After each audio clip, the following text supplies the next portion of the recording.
does this sort of architecture mean in terms of that certification step? Yeah, we want to reduce the amount of things that you do informally to achieve validation. So what I mean by that is a typical certification follows these V&V models, verification and validation. And so there's always this exercise of at least trying to get a description of the system, kind of high-level goals, and some informal architectures that at least kind of frame up the context of how this thing's supposed to behave.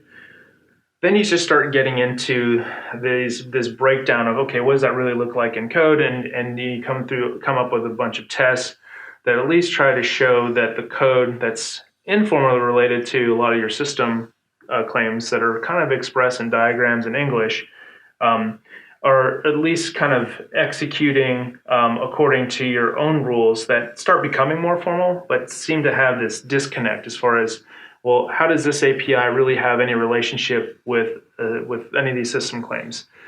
We want to improve upon that relationship where a system claim can actually be expressed in something that's traceable. So instead of having something that says, well, I have a partitioning system and it's in English, I want to say I have a partitioning system and it's in a formal language. And that those properties of what partitioning means can actually have relationships with the implementation details and how all that is implemented. And yeah, that is a huge level of improvement as far as when you're an authority, if you're someone who needs that confidence that, say, something like partitioning is in place, or say certain types of communication is established with very explicit relationships. How do you know that that's true? We want that to be accounted for with better than just diagrams. Okay. Maybe you could, just from the times you've spent with customers, maybe just if I double click or unpack one of those things a little bit more, maybe think of a specific example where our approach there just solved a particular step in a certification process. Yeah, sure. So we've been doing some work with automotive, and I think after that whole GPAC thing, people were really concerned about operating systems and whether or not they're too complex and have way too much access to stuff. And so I think there's been a pretty popular movement to move towards hypervisors so they can start separating these things. But have those things really proven that they've separated? How does this all work in the context of certification where you need to get all those answers? So yeah, let's do something really basic here. I'm just going to walk through that. So let's just say we have a pretty simple environment where I just have two applications, and they're really supposed to be separated from each other, except for maybe one bit of overlap where they need to send messages. So to try and make this more concrete, maybe you have something that lights like an infotainment system. Right. And over here, you might have something that's got access to a vehicle bus. So the thing that would typically be responsible for some of the physical attributes. The under the hood pieces, as opposed to the sort of like the infotainment area. Right. So why do we have a bridge here? I mean, it's like, why would you do that? It's like, well, infotainments like to show users things like, hey, there's something wrong. Sometimes that's on the cluster display, but there's a lot cooler stuff coming out where cluster and info is all kind of integrated. And so some messages have to come across somehow. Right. But you want to do it in a way where your confidence of that being a vulnerability is really, is appeased, right? You want to know that there's no way for infotainment environments, which are crazy complex and also typically allow users to do work in there, whether it's like them linking up to their smartphones. Right. Who knows? Maybe users will even be able to put their own apps on there. Who knows? But if that happens or when it happens, right? How do you know that they're not going to do something that would allow you to get access to the space that really control things like the vehicle? So you can start off with the specification, right? And so you want to first say, hey, I have two isolated spaces. So this would all be kind of expressed in XML where you have a room here and room here. So this is like, say, for the bus. Yep. And these are rooms for your applications, but you would have also a space that would be just a memory region that allows communication to occur. A memory region, not say like a system interface where you might send messages over an IP stack, or maybe a little simpler, just the internal IPC mechanism operating system. That's special if you were to use operating systems and applications need to trade messages, if applications go in areas like this, we're saying, hey, I'm going down here. What happened there? How do I know that if I could send it this way, I can't send the other way? Again, what is going on inside in that here? box, basically. Yeah, right? So I want to know what's going on. So in a certification process, I need to provide an answer there. I also actually need to provide answers on how these things aren't going to interfere with each other and make sure they don't miss deadlines, things like that. That's another great topic we could cover. But yeah, we want some traceability. So, if you have something at really high level, some SysML, right, or any kind of ADL, we want all that functionality to start tracing into these specifications. Okay. So that has to, you have some function like a user application and a bus, and that has to be mapped. So you would have, here's a room, and here's a room, and they're all formally expressed in something that's machine parsable, and you can start running utilities that trace these designs from your SysML down into the specification that's responsible for building, this architecture. So room, we'll call this B for the bus, and I for the input. Yeah. Right. Inside here is going to be your apps, but also inside here is going to be your hardware. So you're going to have a specific CPU, and you're going to also have probably access to maybe something like Ethernet or Wi-Fi. So you got some sort of connectivity, IP network stuff. And inside here, you'll also have access to another CPU, and then something like your CAN bus, something like that. Maybe Ethernet, 2 different Ethernets. That's probably more common now. And so this is great. Now you're actually getting really specific on what these rooms really have access to. It's not like there's an operating system controlling all this stuff and starting just giving interface to it. We're segmenting it. We're saying, hey, this is just now restricted. This hardware really only belongs to this space. This hardware really only belongs to this space. There's no real relationship unless you explicitly define one. So that then comes in, what's going on here? So now you might have some shared memory, right? And they're located in those places. Now it's like, okay, that is the area that I'm concerned about. Now let's get into those details. What is that the only place that you have overlap and access that can all be traced? How's that when you have MMUs?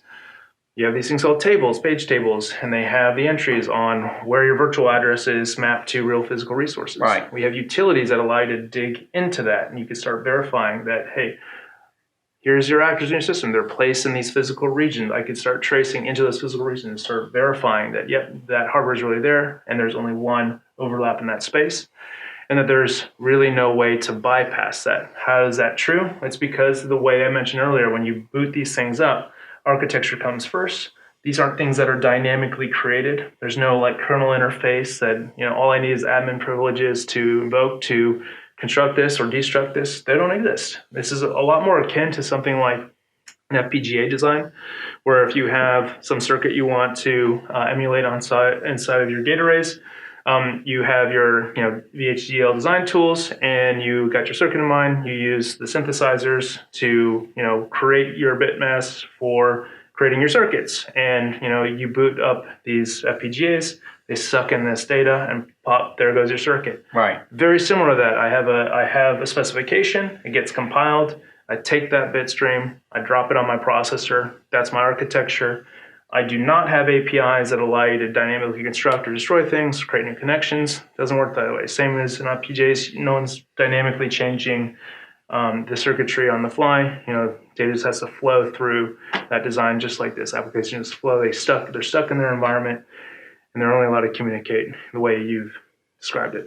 So if I use your FPGA analogy badly, and are you having to, when you talk to customers about Mosaic, are you having to reprogram those software designers in these systems to think differently, or is it really just a sort of an evolutionary step on for those software people to embrace this kind of concept? It's tough sometimes. It depends on how people are comfortable with thinking more about what needs to get done versus how they've always been doing something. So It's like, if we can talk a lot more about the intent of whatever we're trying to build. Hey, if this thing really needs to be safe and secure, and it's something for airplane, vehicle, whatever, that's probably the best way to guide customers in. Is just let's kind of rethink what we're trying to do. applications need to talk to the outside world. How are you guaranteed that those applications talk to the outside world? Let's build that up. If someone's just not comfortable with working with that, there's so much tied to operating system APIs. Give me my fork, give me my exec. I want to use my sockets. Sometimes it takes more time, but also one of the beauties of Mosaic is that it allows you to reuse a lot of that stuff. So you can easily say, hey, if you really know your APIs that well, and you really want to just make sure that you're not rocking the boat with this technology, reuse a lot of that stuff. This is kind of the most important part then when you're working with any kind of project. Always look for opportunities for reuse. Make sure your architecture is solid, make sure it really implements the policies you're looking for, but there's no sense in reinventing wheels. That's a huge aspect of Mosaic. Modular open systems approach, right? That's what this thing is named after. Modularity is key. We want to make sure systems are designed in lots of different components. And yeah, when you have a component that's perfectly good, drop it in. So if I maybe pick up on your diagram of a car, I've never quite seen a car look like this before, but okay. Yeah. So now let's think about this, and it becomes more of a self-driving vehicle. So does that then mean that system will become another room in terms of the ADAS functionality and things like that? You've got a vision system here, and maybe that communicates to other things. Would that be another room, or how would that work? We would want to. Okay. Every time you add a function, we'd love to isolate it if we could. Sometimes you don't have enough CPU cores to do that. So you have to make trade-offs on whether or not functionality should really be combined together. You might have had a stack that did a lot of things that worked perfectly fine. You had plenty of test hours, whether you're really confident with it. If you have that kind of confidence, we would want you to drop it in a room. Don't mess with it. But yeah, if you're trying to build something up from kind of the bottom, we would absolutely encourage decomposition of as much as possible. And here's a really good reason. When you're able to start refining your designs where each function really has its own space, whenever you have an issue, like say something crashes, it's so much easier to pinpoint what went wrong when your functions are really in their own spaces. Some hardware fault occurs, say some sort of page fault. That's a hardware event. I look at the event. I look at where it came from, which context set it off. If you only have one function on there, you know which function actually has an issue. When you have much greater integrated systems where you have faults and you have these huge stack traces and you're just really not sure what of all this software has caused those events, it becomes so hard to try and root cause a lot of these things. So that's one just really obvious, just reason to invest in decomposition. But when you start also getting into trying to improve your confidence on the behavior system, again, when things are broken apart and you really know the relationships things have. So let's say you want to make something that makes data go out to the internet and you want to make sure all your data is encrypted. How do I know that that's true? If you implemented something where the application is integrated in the same space with your crypto, your keys are in that same space, how do you know that that's really integrated in a way where data can't bypass crypto or keys can't be exposed to other actors in the system? Breaking that part helps because now you can know, hey, if I have a dedicated space for doing crypto, I can isolate that. And I have confidence that users can't get in there. You can also get very specific on how crypto environments have access to things like key fill interfaces or any kind of security tokens. This just makes a huge improvement on your ability to just know whether or not your system is secure or not, because that's the way you've really composed it. You've been very explicit about it. All of that stuff can be formally expressed and traced.